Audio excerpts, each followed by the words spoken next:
আপনাদের সামনে চলে আসছি আরেকটি ভিডিও তৈরি করার জন্য। ধরে না বাবা, এইদিকে আমার ছেলে দাঁড়িয়ে নিম পাতা খাচ্ছে। তিতা লাগে তো বাবা? খাও খাও, হ্যাঁ। যাই হোক, আমি একজনের কাছে শুনেছি যাদের একটু খাসলি খুঁজলি বা শরীর চুলকায়, তারা এই নিম পাতার রসটা খেলে নাকি তাদের চুলকানিটা কমে যাবে বা থাকবে না। সবচেয়ে বড় কথা, ব্লাড নাকি পরিষ্কার হয়, আমি এটা শুনেছি। সেই জন্য আজকে আমি এই নিম পাতাগুলো এনে আমি কিন্তু চেষ্টা করছি ব্লেন্ডার করে কিভাবে একদম জুস তৈরি করা যায়। আপনারা বলতে পারেন নিম পাতার জুস এটা, এবং আপনাদের সামনে নিয়ে কিন্তু এই নিম পাতার জুসটা আমি খাবো। দেখা যাক, তিতা তো নিশ্চয়ই আপনারা জানেন, এত তিতা আমি খেতে পারবো কিনা। একটু ধরো বাবা। এইদিকে আমার বাবাটা খুব পরিশ্রম করতেছে আজকে। বাবা কি খাবে নিম পাতা? তুমি খাবে? দেখো তো, ওই যে টাকা দাও। যাই হোক, একটু আমি আরেকটু আপনাদেরকে দেখাবো কিভাবে জুসটা করা হয়। আমি ব্লেন্ডারে কিভাবে করবো একদম। এই ডালগুলো হয়তো দাঁত মাজার জন্য রেখে দেওয়া যেতে পারে। অ্যাকচুয়ালি এখন নিম পাতা পাওয়াই মুশকিল। এখন হঠাৎ করে দেখলাম কি আমাদের জামাল ভাইয়ের বাড়িতে কিন্তু এই নিম গাছটা পেয়ে গেলাম, এবং পালক কিছু পাতাও কিন্তু আমরা পেয়েছি। যাই হোক, আমি প্রথমে কিন্তু এগুলো খুব এরকম করে না বাবা।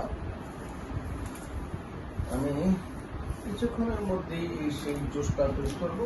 তবে আপনি নিশ্চয়ই, আমি জানি না, আমি শুনেছি মানুষের কাছে আছে না, গ্রামগঞ্জে আগে কবিরাজরা অনেক কিছু করতো। আর বর্তমান তো সোশ্যাল মিডিয়াগুলো আপনারা দেখতেই পাচ্ছেন, এইটার জুস, সেটার জুস, ফলনা, নিম পাতা, এটা সেইটা, পরে আবার আরো আছে কি বলে ওই যে সাদা পাতা, কত পাতা। তবে আমি যতটুকু জানি, ডাক্তারের বাসায় এবং বিভিন্ন সময় শুনেছি বাড়িতে নাকি নিম গাছ থাকা মানে একটা ডাক্তারের থাকা একই কথা। আম্মা, তুমি কি একটা কাজ করবা? তুমি পুশ করে আমাকে ওই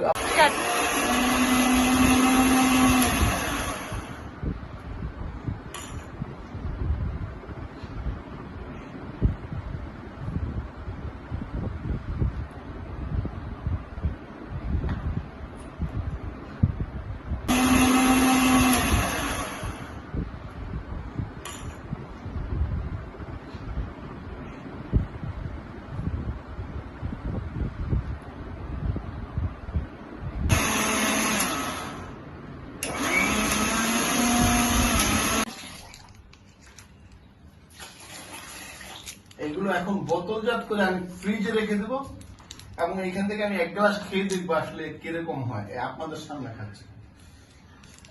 একটু কমাই নেবো বলো প্রথম।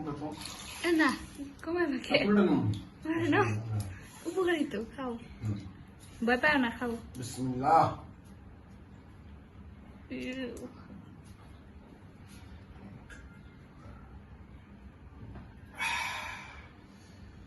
সত্যি ওয়াও।